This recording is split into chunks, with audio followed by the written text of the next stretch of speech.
ইডেনে লখনৌকে হারিয়ে ইতিহাস বদল কলকাতার।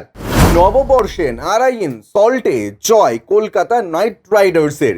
নববর্ষে ইতিহাস বদল, লখনৌ সুপার জায়ান্টসকে আইপিএলে হারিয়ে দিল কলকাতা নাইট রাইডার্স।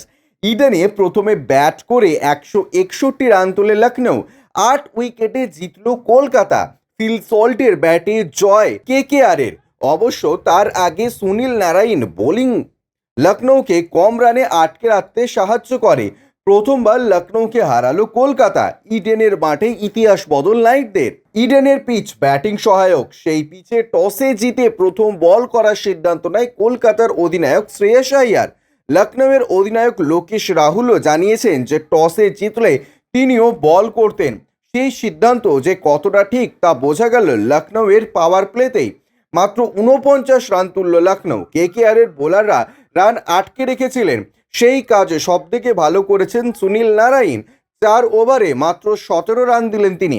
বলা হচ্ছে ইডেনের পিচ এখন পেসারদের সাহায্য করে। সেই পিচেও কিভাবে বল করতে হয় দেখিয়ে দিলেন নারায়ণ।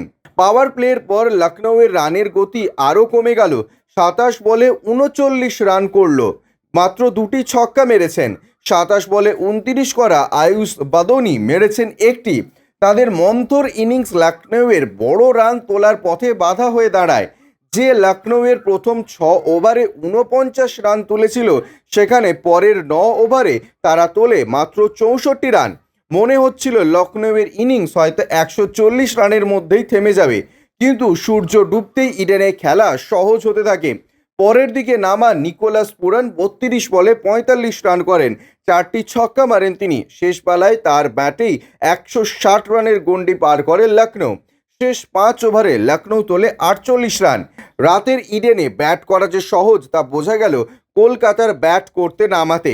প্রথম 4 ওভারে 44 রান তুলে নেয় ফিল সল্টরা। ওপেনার নারায়ণ এবং 3 নম্বরে নামা অঙ্গকৃষ্ণ রঘুবংশের উইকেট হারিয়েও রানের গতি কমেনি কলকাতার।